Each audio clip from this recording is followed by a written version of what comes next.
పోచారం ఈ పేరు వినగానే అందరికి గుర్తొచ్చేది బాన్స్వాడ ఎమ్మెల్యే రాష్ట్ర ప్రభుత్వ వ్యవసాయ సలహాదారు పోచారం శ్రీనివాసరెడ్డి ఇంటి పేరు పరిగైన ఊరి పేరు ఇంటి పేరుగా మార్చుకుని రాష్ట్ర ప్రజలకు సుపరిచితులైన శ్రీనివాసరెడ్డి సొంతూరు పోచారం. ఈ గ్రామానికి ఓ ప్రత్యేకత ఉంది. గ్రామ పంచాయతీగా ఏర్పడినప్పటి నుంచి పోటీ లేని గ్రామ పంచాయతీగా పోచారం కొనసాగుతుంది.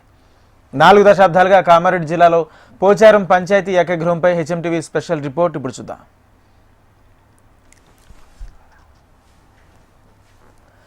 కామారెడ్డి జిల్లా పోచారం గ్రామానికి చెందిన పోచారం శ్రీనివాసరెడ్డి పెద్ద దిగ్గా ఉన్నారు. పోచారం గ్రామంలో 900కు పైగా జనాభా ఉండగా 712 మంది ఓటర్లు ఉన్నారు.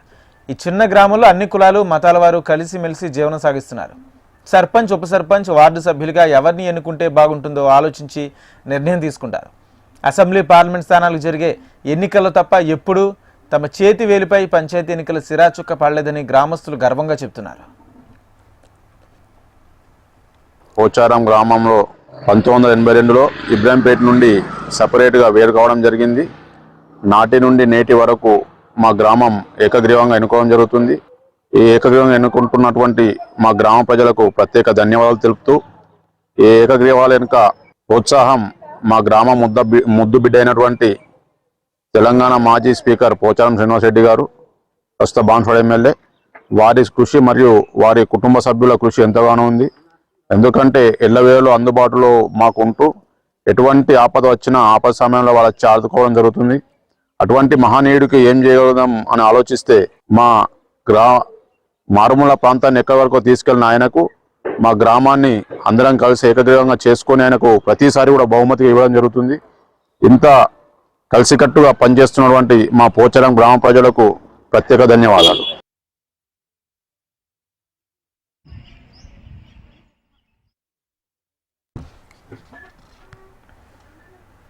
స్థానిక సంస్థల ఎన్నికల్లోనూ పోచారంలో పోటీనే లేదు. పోచారంతో పాటు రాంపూర్ గ్రామాలు ఇబ్రహీంపేట గ్రామ పంచాయతీ పరిధిలో ఉండేవి.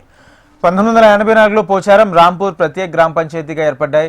1984లో ఎన్నికల్లో మొదటి సర్పంచ్గా బోధ ఏకగ్రీవంగా ఎన్నికయ్యారు.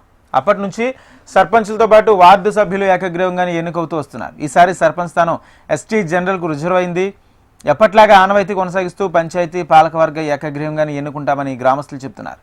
మిగతా గ్రామాలతో పోలిస్తే పోచారం గ్రామంలో ఎన్నికల వాతావరణం లేదని చెప్తున్నారు. ప్రభుత్వ సలహాదారు యొక్క పోచారం స్వగ్రామం.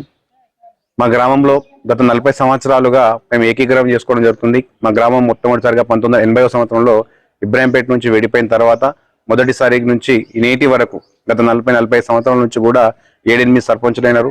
అందరికీ కూడా ఏకీకరణ ఎంచుకోవడం జరుగుతుంది. దీనికి ప్రధాన కారణం మా దైవ సమానులు మా పోచారం సార్ గారే. మా పోచారం సార్ గారి యొక్క ఆధారం మేరకు, అతని యొక్క సూచనల మేరకు, అతని యొక్క సలహా మేరకు మేము అందరం కలిసికట్టుగా ఉండి గ్రామంలో కూడా ఎలాంటి విభేదాలు లేకుండా, కులాలు, మత, ప్రాంతీయ భేదాలు లేకుండా అందరు కలిసికట్టుగా నిర్ణయించుకొని మేమందరం కూడా కలిసిగా ఈ సర్పంచ్ని ఎన్నుకోవడం జరుగుతుంది. ఈ సర్పంచ్తో పాటు వార్డు మెంబర్, ఉప సర్పంచ్ని కూడా ఇదే విధంగా ఎన్నుకోవడం జరుగుతుంది. దీనికి